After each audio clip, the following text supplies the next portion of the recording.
Again, Lord willing, Daniel chapter 6. But before we dive into Daniel 6, we need to back up and discuss what we talked about 2 weeks ago, and that was Daniel 5. Now, it's in those verses, Daniel 5, that Babylon is under a new king. King Nebuchadnezzar has died, and King Nabonidus is now reigning. However, King Nabonidus has left the region of Babylon, leaving his son in charge, that being King Belshazzar, which is known as a co-regency, the way in which they reigned, where you would have two kings at the same time because one has left that region. And normally, if the father, that being the king, has left the region, the oldest son would take over. So we see here that King Belshazzar is ruling over the Babylonian Empire at this time. Now, it's in these verses that King Belshazzar is having this magnificent feast, if you will, with all the elites. He's also dining with his wives and concubines. And according to him and all the elites, this feast is going well. So what does the king do during this feast, during this massive party? He has an idea. Here's his idea. Since this party is going so well, here's what we need to do. Let's go take the gold and silver vessels, the ones in which King Nebuchadnezzar stole from the temple of God, and let's drink from them. Let's party using those vessels from the temple to worship our false pagan gods and also whatever debauchery was taking place during that meal. Well, as they begin to drink from the Lord's vessels, something miraculous happens. A hand. Yes, just a hand begins to write on the wall. Now you may be asking, what is the explanation for this hand? I do not know, other than it was God performing a miracle, allowing just a hand to write on the wall. You can't explain it? No. How can you? There was a hand writing on the wall. Now, you could imagine being at this party full of all the elites, king's wives, his concubines. Everyone's having a great time. The gold and silver vessels are holding a liquid that is making everyone extremely happy. Seems like we're heading in the right direction. But then there's this hand. So you picture yourself at this party, just for a moment, if you will. Music blaring. And then you see one person turn and look. And someone looks at that person as they're looking at something. So that person turns and looks. And then before you know it, everybody is turning and looking at this hand writing on the wall.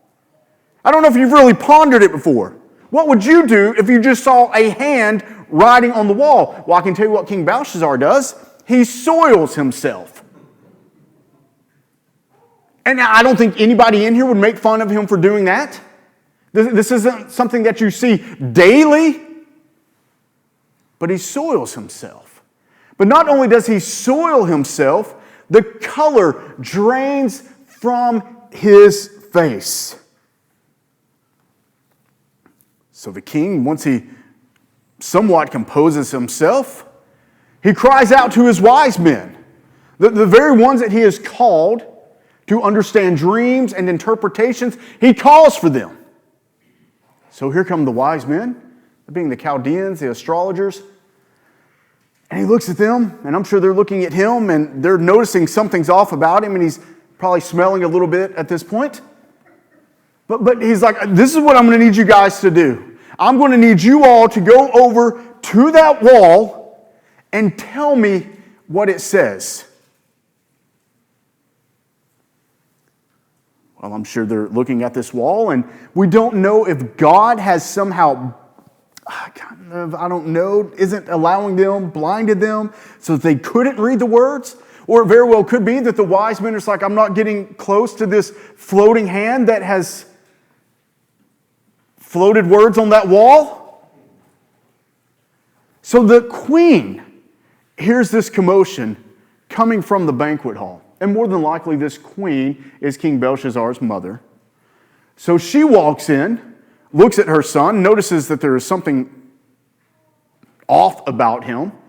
And then she too looks at the wall, sees the writing, the wise men surrounding, and he's like, Mom, if it is his mother, Queen, they can't tell me what's on the wall. And what does she do? Why?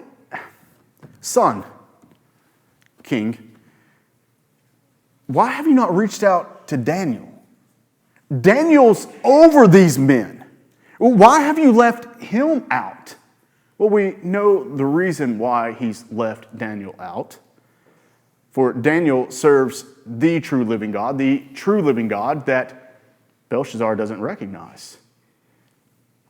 So eventually, the king breaks down and he says, you know what? Bring Daniel in. And as he brings Daniel in, he doesn't look at Daniel and say, my friend Daniel, the one who oversees all these wise men. No, he practically mocks him for being enslaved, that man from the land in which they conquered. But he looks at him and says, can you tell me what these words say? And then what does he do? He bribes Daniel. And what does Daniel say about this bribe? I don't need it. And I think one of the main reasons why, in which he says, I do not need it, is because you cannot bribe God. You cannot pay off God. So, Daniel walks over to the writing, looks at the wall, and he reads it. Mene, tekel, parsin, which is Aramaic. The interpretation is, Mene, God has numbered your days. Oh, that was pretty straightforward. Not just once, but twice, he says it. God has numbered your days. Tekel. For every single sin is going to be counted against you, O King Belshazzar. And then parsin. And your kingdom will be divided. What happened that very night, O church? That very night, Darius the Mede killed King Belshazzar, took over the Babylonian Empire. It's amazing in how God is working through these powerful men. For these powerful men consider themselves to be God. King Nebuchadnezzar was humbled by the true living God. Belshazzar was warned by the true living God. Did not take that warning, but was warned by the true living God. And there's something that we're seeing all throughout this. Now, this is two kings that Daniel has served under. Do you notice that Daniel is a man who does not retreat from this foreign empire? He was in the culture of these empires, but not a part of it. He didn't seclude himself, locking himself away in a room, saying, no one talk to me, I don't want to be a part of it. Let me just serve the Lord here on my own. That's not what happens. No, instead, he served the empire at this point now for almost 70 years. We're now coming in to the empire which is now being run by King Darius. The Babylonian Empire has been replaced by the Medes and the Persians. And yet Daniel keeps on serving. All right, let's look at verse 1. We're going to run through verses 1 through 5 here. It pleased Darius to set over the kingdom 120 satraps, to be throughout the whole kingdom, and over them 3 high officials, of whom Daniel was one, to whom these satraps should give account, so that the king might suffer no loss. Then this Daniel became distinguished above all the other high officials and satraps, because an excellent spirit was in him. And the king planned to set him over the whole kingdom. Then the high officials and the satraps, now remember, satraps are just governors throughout the region of Persia. The officials and satraps sought to find a ground for complaint against Daniel with regard to the kingdom, but they could find no ground for complaint or any fault, because he was faithful and no error or fault was found in him. Then these men said, "We shall not find any ground for complaint against this Daniel unless we find it in connection with the law of his God." Daniel, throughout these years, these decades of serving these kings, he demonstrates this remarkable dedication and skill in his service to the empires. Which does what? It paves the way for his continuous promotions. Now, granted, these empires are wicked. They are wicked rulers, and yet we still have Daniel serving faithfully to the Lord. Now, this King Darius, he recognizes the need for a more diversified leadership structure. So what does he do? King Darius appoints 3 administrators to manage the 120 satraps, or the provincial rulers of his kingdom. It's going to help him out to be able to divide these regions and these governors. Daniel is one of them.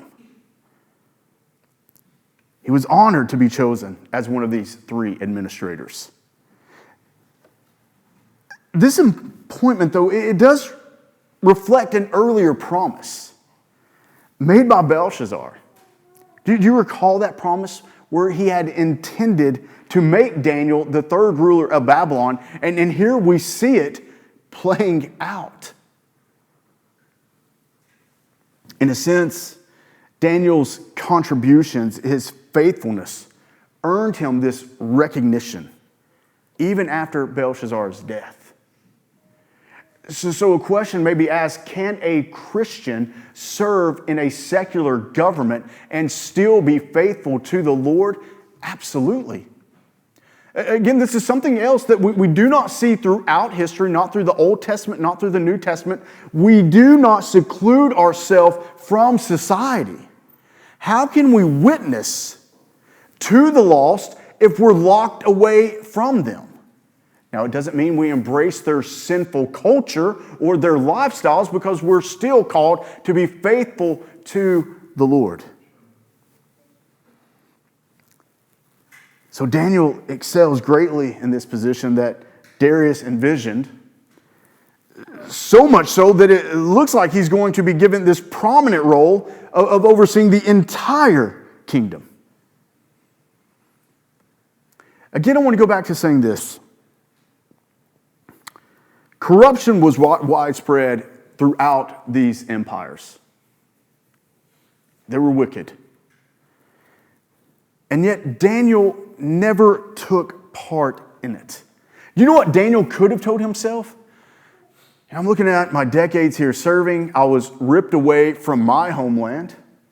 Everything was stripped from me. The majority of my friends, family.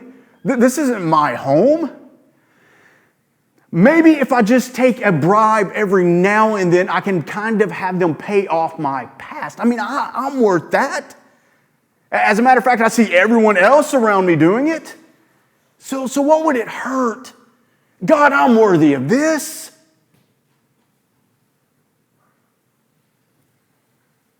But that's not what he does. Daniel was there to serve the Lord in every single aspect of his life, including his job. Every single aspect. He reflected the light of the Lord so much that even those who claimed not to believe in his God, and I say that because I don't believe in atheists, all of us recognize that there is the true living God. You may not accept him, but you know he is there. But this light of the Lord that Daniel reflects, when the high officials tried digging up dirt on him to get him removed, what do they say to one another? You know, guys, do you know what they say to one another? Answer the phone. No. Do you know what they say to one another? Here's the thing, guys.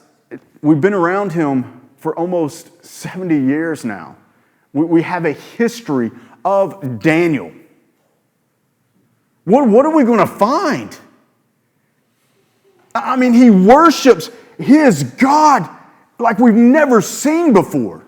He doesn't take bribes.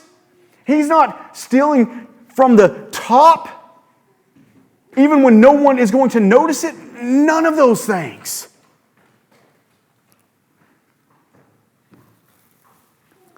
The only way that we're going to be able to find fault in Daniel is going to be in regard to the law of his God. That's what we have to do. So they're going to use the holiness of Daniel, only through what God has given him, to go against him.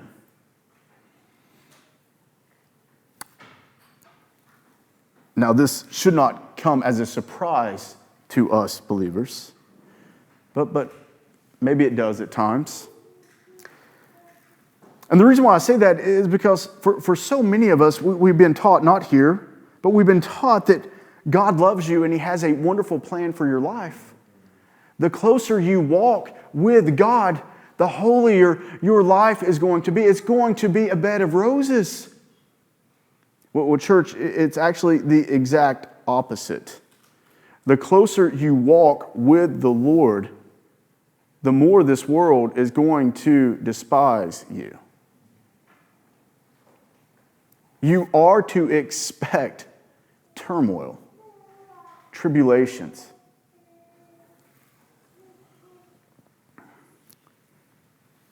Persecution is real, and it's going to happen. You're going to be mocked. You're going to lose friends, possibly be fired from your job, maybe even martyred. All for the sake of following God. This is to be expected when you do not conform to this world. Now look at verse 6. Then these high officials and satraps came by agreement to the king and said to him, O King Darius, live forever. This greeting. All the high officials of the kingdom, the prefects and the satraps, the counselors and the governors are agreed that the king should establish an ordinance and enforce an injunction that whoever makes petition to any god or man for 30 days, except to you, O king. It's pretty smooth on their part, isn't it? We're going to flatter him. We're going to boast him up.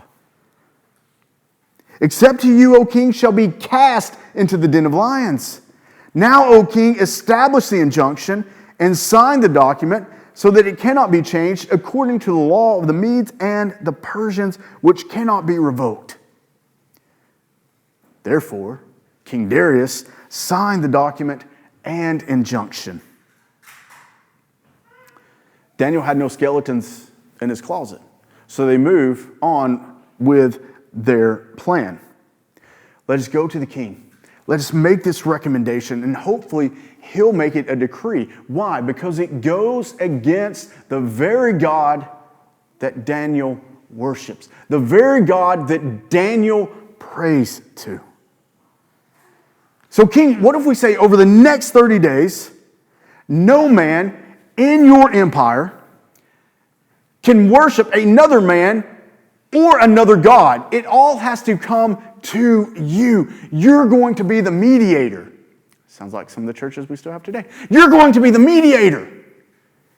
The king hears this and he's like, you know what, I kind of like this idea. Now, I do not believe that this is some type of religious attack here. I tend to hold that this is more of a political play than a religious play. They probably sold to the king, look, you can bring the empire together by them coming to you because there's numerous gods out there that they're worshiping, but you can bring all the people together so that you're the mediator to go out to all the different gods. He likes this idea. But there's something else interesting here. You have all these important officials there, right? But how does he not recognize that one of the three, that being Daniel, isn't there? Well, I can tell you why he doesn't notice that, because the flattery was so great. What's it matter? I'm going to be the mediator. Come to me.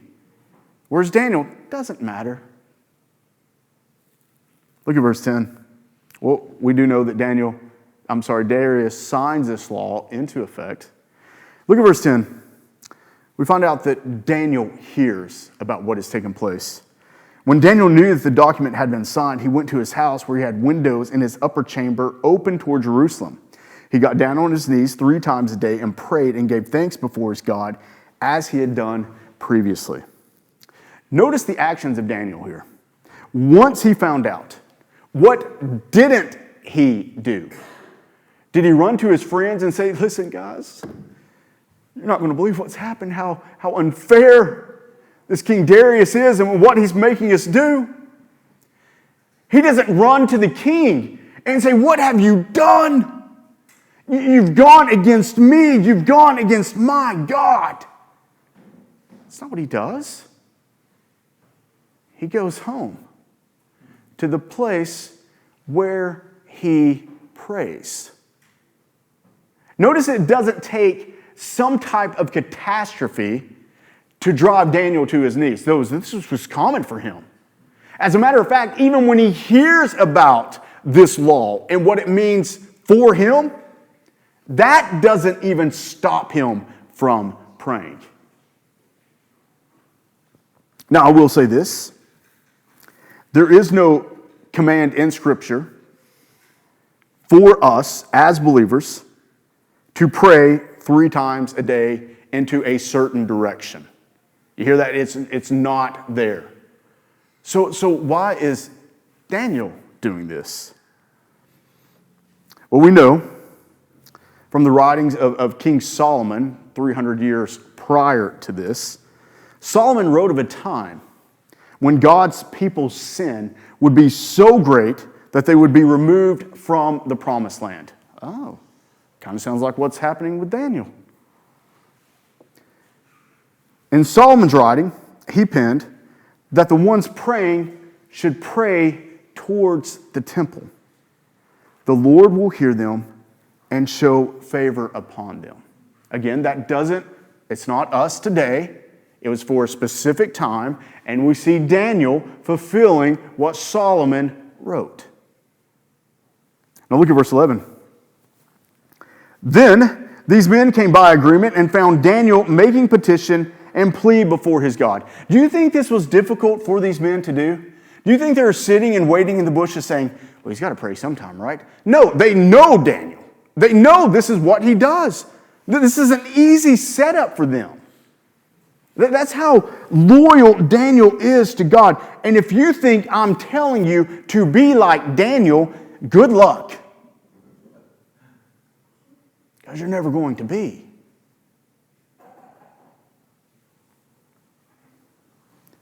Daniel didn't hide his faith. He wasn't ashamed of it. And every single one of us here, we have failed on that end already.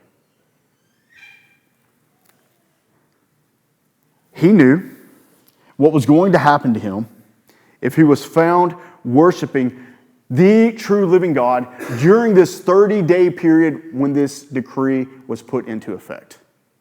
Didn't stop him. The men knew they would be able to catch Daniel. And then you think about that faith of this man. If we catch you praying, you're going to be thrown into a lion's den. That's not a quick death. You are ripped apart.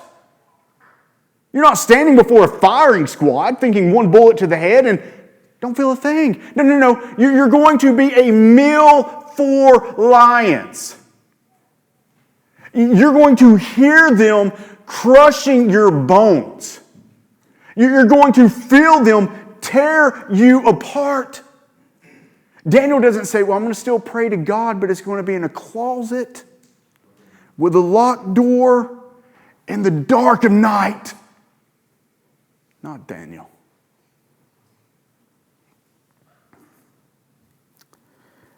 Now, God could have blinded those powerful men. He could have kept them from seeing Daniel as he prayed 3 times a day, but that wasn't God's plan to save him from the trials, but to save him as he went through them. Believers, we're not promised comfort. We're promised trials and tribulations. His promise to us, though, is to sanctify us through those trials, through those tribulations. Now look at verse 12. I know what you're thinking. We're never going to get through this, but yes, we are. Bear with me. Verse 12. Then they came near. So the powerful men, the governors that they see Daniel are like, we got him. We're going to get him removed. Then they came near and said before the king concerning the injunction, O king, did you not sign an injunction that anyone who makes petition to any god or man within 30 days, except you, O king, shall be cast into the den of lions? Do you remember when you signed that? Remember your mighty handwriting, that signature, as you just put that law into effect, that wonderful, gracious, powerful law, O king. You remember doing that? The king answered and said, the thing stands fast according to the law of the Medes and the Persians, which cannot be revoked. Now, as the king probably turned his head, the powerful officials start giving each other high five. We got him. It worked. Notice they didn't announce right away who they caught going against the king. No. Instead, they went back to that decree, that wonderful law that you have made, O king. Can't believe your powerful mind and how you thought of it. Wow.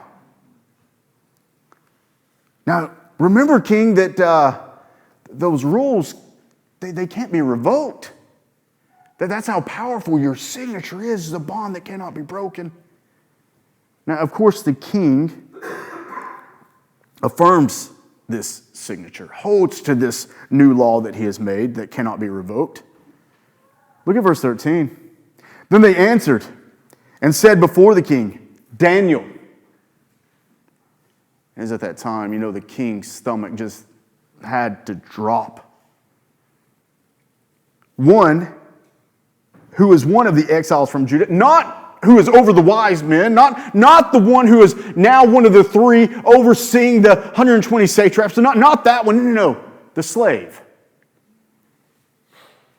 He pays no attention to you, O king, or the injunction you have signed, but makes his petition 3 times a day. Do you see how wicked and evil these men are? They're going against the one who worships the true living God, the very one they can't dig up any dirt on. That's who they go after for their own pride, for their own glory. They even lie about him.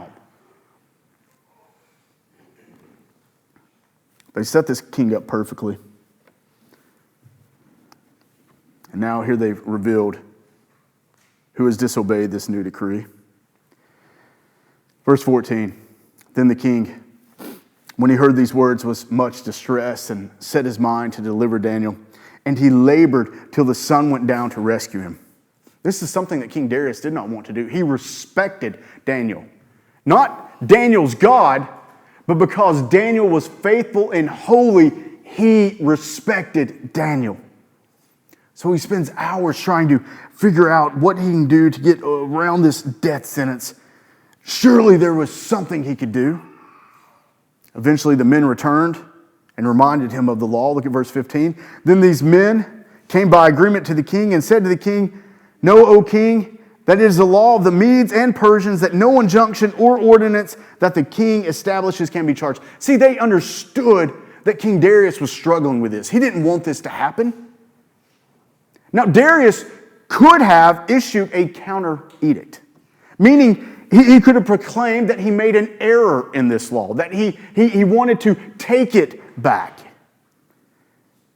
But doing so would have brought his leadership into question. So now you have the pride of Darius or the life of Daniel. And sadly, we see what Darius does.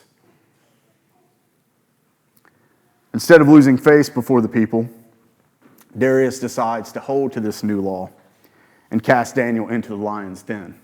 Look at verse 16.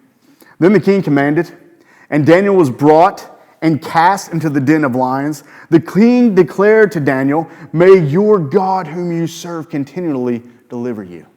Again, there is no such thing as an atheist. Darius knows this.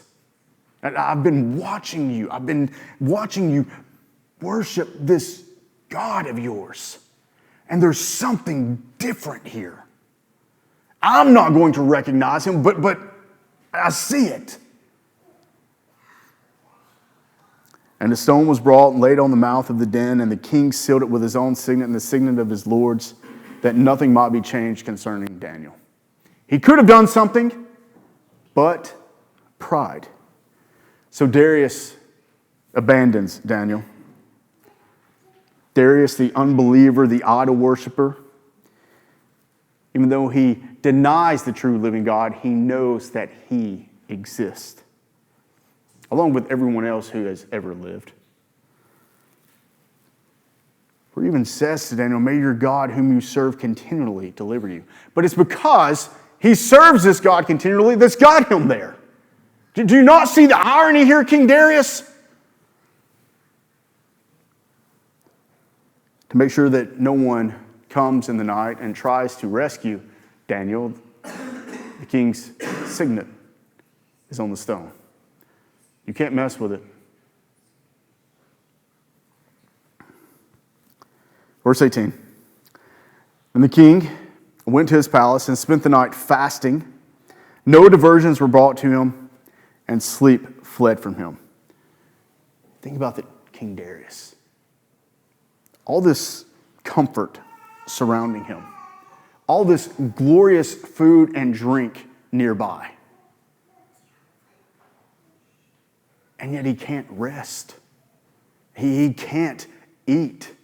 Anxiety is driving him crazy.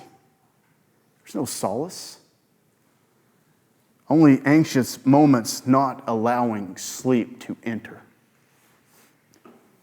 Now let's go to the lion's den. Palace, comfort, lion's den. Look at verse 19. Told you we're going to make it. Then, at break of day, the king arose and went in haste to the den of lions. And as he came near to the den where Daniel was, he cried out in a tone of anguish.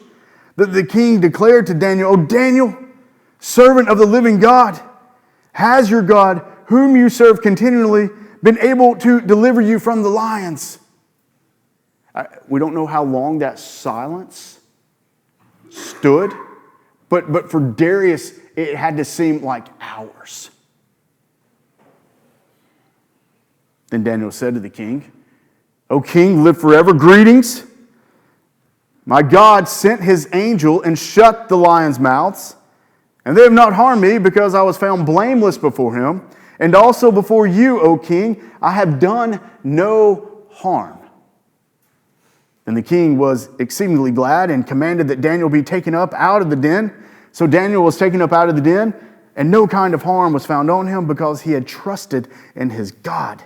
The king has this sleepless night finally coming to an end as he sees the light of day starting to break. He's pacing back and forth all night, wondering about Daniel. He rushes down to the den. There's no telling how far he was away before he starts shouting to Daniel. Please, just let me hear his voice and not lions munching on bones. And he hears calm, cool, and collected voice of Daniel. Not a scratch, not a hair out of place, because God sent an angel. For what reason? To keep the lions from harming Daniel. Darius was troubled all night, anxiety-ridden.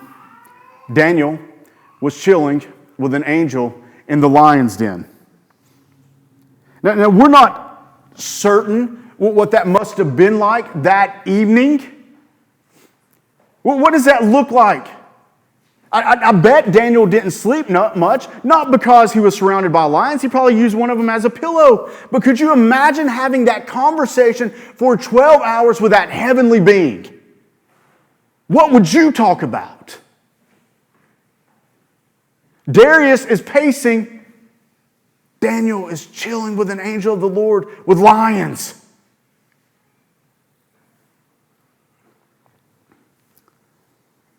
God had preserved Daniel by sending him an angel.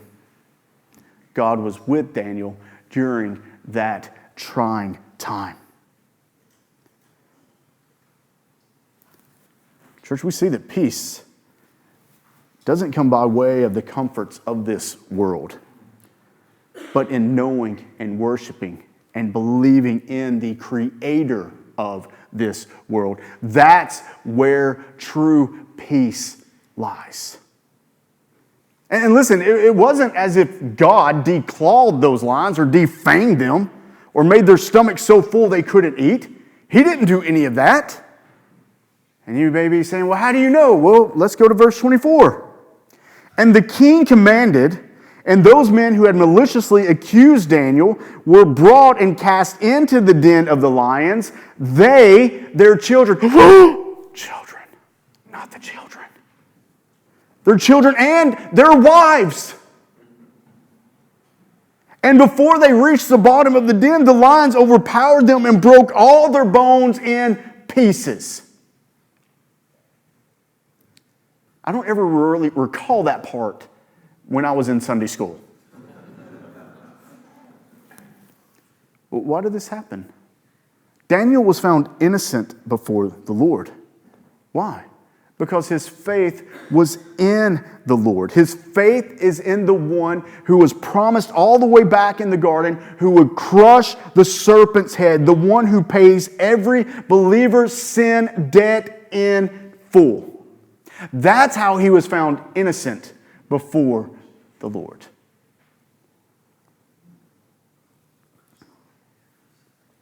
But not the ones who conspired against him. The ones who went against Daniel. Again, this is further proof of the one who holds the power of life and death. And it's not the kings. It's not the presidents. It's not the most powerful man in the village. Because what did Darius do? Darius threw Daniel in the lion's den thinking that was it. He's gone. Nebuchadnezzar threw the three in the burning inferno thinking that, yeah, they're gone. But what does God say? No. It's not their time yet. I'm the one who is sovereign over life and death. Now, this may come across as not very loving, and I don't mean for it to. But when you look at the ones who had conspired against Daniel, and it wasn't just them who was thrown into the lion's den, but their family. That just doesn't seem right. Again, I go back to, who is the judge? Is it you, oh man? But because if it is, you're wrong. God is the judge over every single person who has ever lived. God is the ultimate judge. He knows who his elect are, And he knows who aren't. Why? Because he's elected them. He found fault in not only the men who conspired against him, but also their family. Again, maybe this is the reason why we didn't cover it that much in Sunday school when I was 7. But so often we're offended by the Word of God because he talks about children being killed by lions. But who knows man? Who knows the heart of man? God. If you're offended by this, you don't have a high enough view of the Holy of Holies.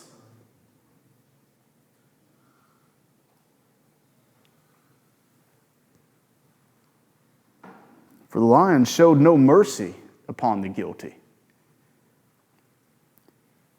In response to this miracle that Darius has witnessed, he goes forward by issuing that counter edict, nullifying his original plan. Forget the 30 days of only coming to me for prayers. Here's the new one. Look at verse 25.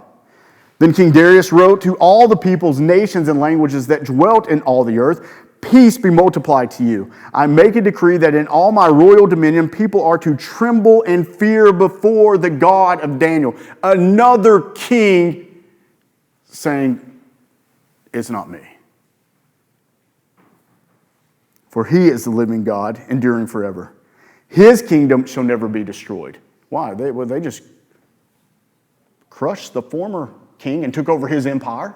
But they're seeing something about the true living God. You can't crush his kingdom. We've tried killing 4 of his, and nothing happened. They walked out of a fire. This guy just walked out of a den full of lions that just crushed an entire family. His kingdom shall never be destroyed, and his dominion shall be to the end. He delivers and rescues. He works signs and wonders in heaven and on earth. Well, duh, you just witnessed that one. He who has saved Daniel from the power of the lions. He's done it once again, God has, bringing the powerful pagan king to acknowledge and recognize the greatness and power of God. He even says, for it's only God's kingdom that's going to last forever. Now, we know that you cannot force an empire to worship God. You can't do that. But what we're seeing here is the king saying, listen, what I've witnessed, it's definitely not me. It's not those other gods in which I worship. There's something different here. Verse 28. So this Daniel prospered during the reign of Darius and the reign of Cyrus the Persian. God kept Daniel, preserved him. And although I don't believe that Daniel ever returned back home, he did return to his true heavenly home, though. So what is that we've seen? We see that the Lord is the true living judge. And it's his verdict alone is the only one that counts. So I say this, if you're worried about man, I say why? What does it matter?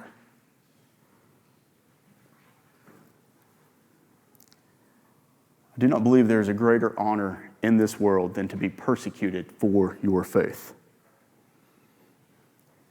If that comes, please know that you will have a peace like no other because of the one in who you serve. And nothing is going to take place that God hasn't decreed. And it very well could be during that time of persecution, you were rescued. Or it very well could be that during that time of persecution, you are killed. But regardless of the outcome, remember that all glory goes to him. Okay, went long.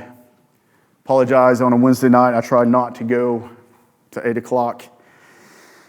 But if we want to shorten the questions and comments, feel free.